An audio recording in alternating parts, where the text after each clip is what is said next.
ಮುಚ್ಚದ ರಾಜ್ಯ ಸರ್ಕಾರಕ್ಕೆ ಬಿಜೆಪಿ ನಾಯಕರು ಚಾಟಿ ಬೀಸಿದ್ದಾರೆ. ಬೆಂಗಳೂರಿನಲ್ಲಿ ರಸ್ತೆ ಗುಂಡಿ ಸುತ್ತ ಬಣ್ಣ ಬಳಿದು ಬಿಜೆಪಿ ಪ್ರತಿಭಟನೆ ನಡೆಸಿದೆ.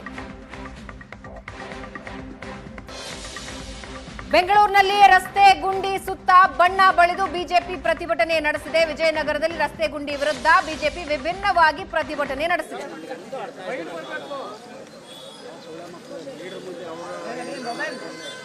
ಸರ್ಕಾರದ ವಿರುದ್ಧ ಘೋಷಣೆಗಳನ್ನ ಕೂಗ್ತಾ ಪ್ಲಕಾರ್ಡ್ಗಳನ್ನ ಹಿಡಿದು ಕಸದ ರಾಶಿಯ ಮುಂದೆ ಸರ್ಕಾರದ ಬ್ಯಾನರ್ ಹಿಡಿದು ಬಿಜೆಪಿ ಆಕ್ರೋಶ ವ್ಯಕ್ತಪಡಿಸಿದೆ. ತೇಪೆ ಸರ್ಕಾರಕ್ಕೆ ಧಿಕ್ಕಾರ ಅಂತ ಬಿಜೆಪಿ ನಾಯಕರು ಆಕ್ರೋಶ ವ್ಯಕ್ತಪಡಿಸಿದ್ದಾರೆ. ಆರ್ ಅಶೋಕ್, ಶಾಸಕ ಮುನಿರತ್ನ, ಸುರೇಶ್ ಕುಮಾರ್ ಇದರಲ್ಲಿ ಭಾಗಿಯಾಗಿದ್ದಾರೆ.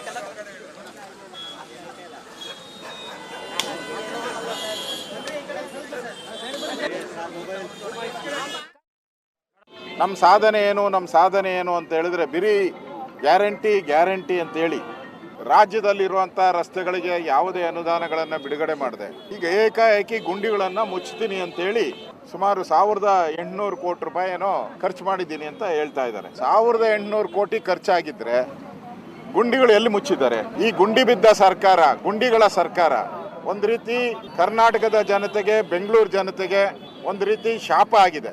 ಗುಂಡಿ ಮುಚ್ಚಕ್ಕೂ ಹಣ ಇಲ್ಲ. ಕೇಳಿದ್ರೆ ಬಿಜೆಪಿ ಹಿಂದೆ ಸರ್ಕಾರ ಇದ್ದಾಗ ಅವರೇನು ಮಾಡಿದ್ರು ಅಂತ ಹೇಳಿದ್ದಾರೆ. ಮುಖ್ಯಮಂತ್ರಿಗಳು ಕೇಳಿದ್ರು, 1 ವಾರ ಗಡುವು ಕೊಡಿ, 1 ವಾರ ಗಡುವು ಆದಮೇಲೆ ನಾನು ಎಲ್ಲ ಗುಂಡಿಗಳನ್ನು ಮುಚ್ಚುತ್ತೀನಿ ಅಂತ ಹೇಳಿದ್ರು. ಈಗ 1 ವಾರ ಗಡುವು ಆದಮೇಲೆ ಹೋಗಿ ಡಿ ಕೆ ಶಿವಕುಮಾರ್ ಕೇಳಿ ಅಂತ ಹೇಳ್ತಾ ಇದ್ದಾರೆ. ನಾಲಾಯಕ್ ಸರ್ಕಾರ, ಜವಾಬ್ದಾರಿ ಇಲ್ಲದೆ ಮಾತಾಡ್ತಾ ಇದ್ದಾರೆ. ಈ ಜವಾಬ್ದಾರಿ ಇಲ್ಲದೆ ಮಾತಾಡಿರುವಂಥ ಸರ್ಕಾರ ನಿಜಕ್ಕೂ ಜನರ ಪಾಲಿಗೆ ಒಂದು ರೀತಿ ಸತ್ತೋಗಿದೆ. ಅಶೋಕ್ ಅವ್ರ ಗೌರ್ಮೆಂಟ್ ಎಲ್ಲ 20,000 ಗುಂಡಿ ತಗೊಂಡ್ಬಿಟ್ಟು ಕೋರ್ಟ್ ಅಫಿಡವಿಟ್ ಫೈಲ್ ಮಾಡಿದ್ದಾರೆ. ಅರ್ಥ ಆಯ್ತಾ? ಅವ್ರಿಗೆ ಏನಿಲ್ಲ, ಗುಂಡಿ ಮುಚ್ಚಾ ಇದೀವಿ ಅನ್ನೋದು ಅವ್ರು ಗೊತ್ತು. ಅವ್ರ ಕ್ಷೇತ್ರದಲ್ಲಿ ಈಗೆಲ್ಲ ದುಡ್ಡುಗಳು ಕೊಟ್ಟಿದ್ದೀವಲ್ಲ, ಮುಸ್ಲಿ ಅವ್ರು ಕೇಳಿ. ಗುಂಡಿಗೆ ಯಾರಪ್ಪ ಪಿತಾಮಹ ಅಂದ್ರೆ ಅವ್ರ ಸರ್ಕಾರ. ಗುಂಡಿ ಇದ್ದೇ ಇರ್ತದೆ, ಯಾವಾಗಲೂ ಕೂಡ ಇದ್ದೇ ಇರ್ತದೆ, ನಡೀತಾನೆ ಇರ್ತದೆ. ನಾವ್ ಎಷ್ಟು ಮಾಡಬೇಕು ಮುಚ್ಚಾ ಇದೀವಿ, ರಸ್ತೆ ಮಾಡ್ಲಿಕ್ಕೆ ಎಷ್ಟು ಕೊಡ್ಬೇಕು ಕೊಡ್ತಾ ಇದೀವಿ. ರಸ್ತೆಗಳ ಗುಂಡಿಯನ್ನು ಮುಚ್ಚಲಿಕ್ಕೆ ವಿಫಲರಾಗಿದ್ದಾರೆ. ಕಸವನ್ನ ವಿಲೇವಾರಿ ಮಾಡೋದ್ರಲ್ಲಿ ನಗರವನ್ನು ಅಚ್ಚುಕಟ್ಟಾಗಿ ಕ್ಲೀನ್ ಆಗಿ ಇಟ್ಕೊಳ್ಳೋಕೆ ವಿಫಲರಾಗಿದ್ದಾರೆ. ಹಣ ಮಾತ್ರ ಸುಲಿಗೆ ಮಾಡ್ತಿದ್ದಾರೆ. ಪ್ರಾಪರ್ಟಿ ಟ್ಯಾಕ್ಸ್ ಸುಲಿಗೆ ಮಾಡ್ತಿದ್ದಾರೆ. ಒಟ್ಟಾರೆ ಜನರನ್ನ ಕಚ್ಚಿಸುಕಿ ಸಾಯಿಸ್ತಾ ಇದ್ದಾರೆ ಅಂತ ಪರಿಸ್ಥಿತಿಯನ್ನ ನಿರ್ಮಾಣ ಮಾಡಿ ಕೋಟ್ಯಾಂತರ ರೂಪಾಯಿ ಹಣವನ್ನು ಪಡ್ಕೊಂಡು ಬೆಂಗಳೂರು ನಗರವನ್ನ ದುಬಾರಿ ನಗರವನ್ನಾಗಿ ಮಾಡಿ ನಿರ್ವಹಣೆಯಲ್ಲಿ ವಿಫಲವಾಗಿದೆ. ಬರೀ ಗುಂಡಿಗಳನ್ನೇ ಕಾಣುವಂತದ್ದಾಗಿದೆ. ಜನ ಬಿದ್ದು ಸಾಯ್ತಾ ಇದ್ದಾರೆ. ಮತ್ತೊಂದು ಸಲ ಹರಾಜಾಯಿತು ಸಿಲಿಕಾನ್ ಸಿಟಿ ಬೆಂಗಳೂರಿನ ಮಾನ. ಕಚೇರಿಗೆ ಹೊರಡೋದಕ್ಕೆ ಹರಸಾಹಸ ಪಡಬೇಕು ಐಟಿ ಉದ್ಯೋಗಿಗಳು. ಹದಗೆಟ್ಟ ರಸ್ತೆಯಲ್ಲಿ ಐಟಿ ಉದ್ಯೋಗಿಗಳು ಅಡ್ವೆಂಚರ್ ಬೈಕ್ ರೈಡ್ ಮಾಡಿದ್ದಾರೆ.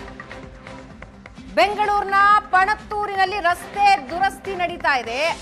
ಅದರ ಅವ್ಯವಸ್ಥೆಯಿಂದಾಗಿ ಅತಿ ಹೆಚ್ಚು ಐಟಿ ಉದ್ಯೋಗಿಗಳಿರುವ ಪ್ರದೇಶದಲ್ಲೇ ಜನ ಪರದಾಡಬೇಕಾಗಿದೆ. ಅವ್ಯವಸ್ಥೆಯ ಆಗರ ಆಗಿದೆ. ಇತ್ತೀಚೆಗೆ ರಸ್ತೆ ಗುಂಡಿ ವಿರುದ್ಧ ಸ್ಥಳೀಯರು ಅಭಿಯಾನ ನಡೆಸಿದ್ರು. ರಸ್ತೆ ನಿರ್ಮಾಣ ಮಾಡದೇ ಇದ್ರೆ ನಾವು ತೆರಿಗೆ ಕಟ್ಟೋದಿಲ್ಲ ಅಂತ ನಿವಾಸಿಗಳು ಹೇಳ್ತಾ ಇದ್ದಾರೆ. ಡಿ ಕೆ ಶಿವಕುಮಾರ್ ಅವರ ಹೊಸ ಟನಲ್ ಇದೆಯಲ್ಲ, ಮುಂದೆ ಆ ಟನಲ್ ಕೂಡ ಗಾರ್ಬೇಜ್ ತುಂಬಕ್ಕೆ ಆಗ್ಬೋದು. ಮುಂದೆ ಟನಲ್ ರೋಡ್ ಮಾಡ್ತಾರಲ್ಲ, ಅದರ ಒಂದು ಟ್ರೈಲರ್ ಬಿಟ್ಟಿದ್ದಾರೆ. ಮುಂದೆ ಟನಲ್ ರೋಡ್ ಆತಲ್ಲ ಹಿಂಗೆ ಇರುತ್ತೆ ಅಂತ ಬಿಟ್ಟಿದ್ದಾರೆ. ಅದನ್ನೆಲ್ಲ ದಯವಿಟ್ಟು ಯಾರ್ಯಾರು ಈ ಟನಲ್ ಲಾಲ್ಬಾಗಲ್ಲಿ ಟನಲ್ ಮಾಡ್ತೀನಿ ಅಂತ ಹೇಳಿದಾರಲ್ಲ, ಅದರ ಎಕ್ಸಾಂಪಲ್ನ ಅಲ್ಲೋಗಿ ನೋಡ್ಕೊಂಬನ್ನಿ. ಎಲ್ಲಿ? ಪಣತ್ತೂರಲ್ಲಿ ಪೈಲಟ್ ಪ್ರಾಜೆಕ್ಟ್ ನಡೀತಾ ಇದೆ. ದಯವಿಟ್ಟು ಅದನ್ನ ಹೋಗಿ ನೋಡ್ಕೊಂಬನ್ನಿ. ನಾಚಿಕೆಗೇಡಿನ ಸರ್ಕಾರ ಇದು, ನಾಚಿಕೆಗೇಡಿನ ಸರ್ಕಾರ. ಇವತ್ತು ಫುಟ್ಪಾತ್ ಅಲ್ಲೆಲ್ಲ ಓಡಾಡ್ತಾ ಇದ್ದಾರೆ. ಫುಟ್ಪಾತ್ಗಳೆಲ್ಲ ಹಾಳಾಗಿ ಹೋಗಿದೆ. ಕಾಂಗ್ರೆಸ್ ಗವರ್ಮೆಂಟ್ ಟನಲ್ ಅಂದ್ರೆ ಏನು ಅಂದ್ರೆ ಆ ಟನಲ್ ತೋರಿಸ್ತಾ ಇದ್ದಾರೆ. ಈ ಟನಲಿನ ಬೆಂಗಳೂರಿನ ಪರಿಸ್ಥಿತಿ, ರಸ್ತೆಗಳೇ ಟನಲ್ ಆಗಿದಾವೆ. ನೀವು ಹೊಸದಾಗಿ ಟನಲ್ ಮಾಡಬೇಕಾಗಿಲ್ಲ. ರಸ್ತೆನಲ್ಲಾಗಿರೋ ಟನಲ್ಗಳನ್ನೇ ನಾವು ಬಳಕೆ ಮಾಡ್ತೀವಿ ಅನ್ನೋಂಥದ್ದನ್ನ ಇವತ್ತೆಲ್ಲ ವಾಹನ ಸವಾರರು ರೋಸೆದ್ದೋಗಿ ಕೋಪದಲ್ಲಿ ಏನನ್ನ ಮಾಡ್ಲಿಕ್ಕಾಗದೆ ಇವರಿಗೆ ಮತವನ್ನ ಕೊಟ್ಟು ಅಧಿಕಾರವನ್ನ ಕೊಟ್ಟು ಈ ಪರಿಸ್ಥಿತಿಗೆ ಬರಲಿಕ್ಕೆ ನಮ್ಮನ್ನ ತಂದಿಟ್ಟಿರುವಂತಹ ಈ ಕಾಂಗ್ರೆಸ್ ಸರ್ಕಾರಕ್ಕೆ ತಕ್ಕ ಪಾಠವನ್ನ ಕಲಿಸ್ತಾ ಇದೆ. ಇದರೊಂದಿಗೆ ಇವತ್ತಿನ ಪಾರ್ಟಿ ರೌಂಡ್ಸ್ ಮುಗಿಸ್ತಾ ಇದ್ದೀವಿ. ನೇರ ದಿಟ್ಟ ನಿರಂತರ ಸುದ್ದಿಗಾಗಿ ನೋಡ್ತಾ ಇರಿ ಏಷ್ಯಾನೆಟ್ ಸುವರ್ಣ ನ್ಯೂಸ್.